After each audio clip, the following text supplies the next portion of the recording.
আজকের সংক্ষিপ্ত খুতবার আলোচ্য বিষয় হচ্ছে কেন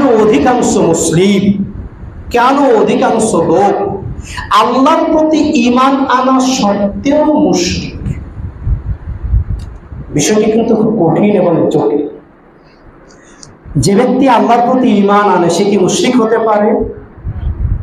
মুশরিক মানে কি? যে ব্যক্তি আল্লাহর সাথে শিরক করবে। এর চাইতে পৃথিবীর বুকে, দুনিয়ার বুকে ভয়াবহ পাপ আর কিছু হতে পারে না।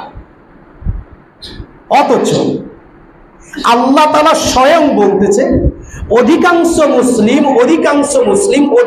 মুসলিম শুধু না, অধিকাংশ ঈমানদার ঈমান আনা সত্ত্বেও মুশরিক।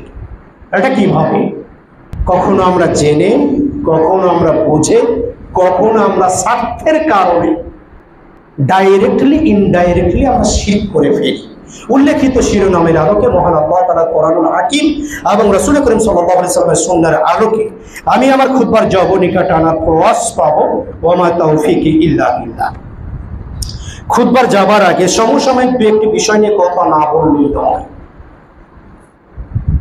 বর্তমান আমাদের দেশ চালাচ্ছে কে? অন্তর্বর্তীকালীন সরকার।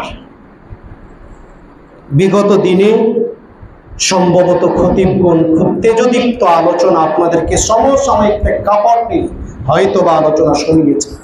আমি সেই কথাগুলো রিপিটেশন বা পুনরাবৃত্তি করতে চাচ্ছি না। আমাদের প্রত্যাশাটা আমরা বলি, আমরা সহজ সরল দিনমজুর খেটে খাটা মানুষ। আমরা কোনো রাজনৈতিক দল, কোনো রাজনৈতিক গোষ্ঠী, কোনো রাজনৈতিক সম্প্রদায় এটাতে আমরা বিশ্বাস করি না। এদেশের মানুষ স্বস্তিতে থাকতে চায়, শান্তিতে থাকতে চায়, নিরাপত্তার সাথে বসবাস করতে চায়।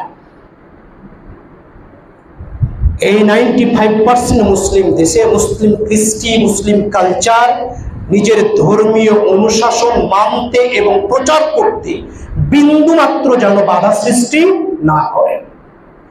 এরকম দায়িত্বশীল, এরকম সরকার আগামী দিনে আমরা দেখতে চাই। আল্লাহ তাআলা সেই পরিস্থিতি, সেই পরিবেশ, সেরকম যোগ্য নেতৃত্ব এই বাংলাদেশের জন্য দান করুন। আল্লাহুম্মা আমিন।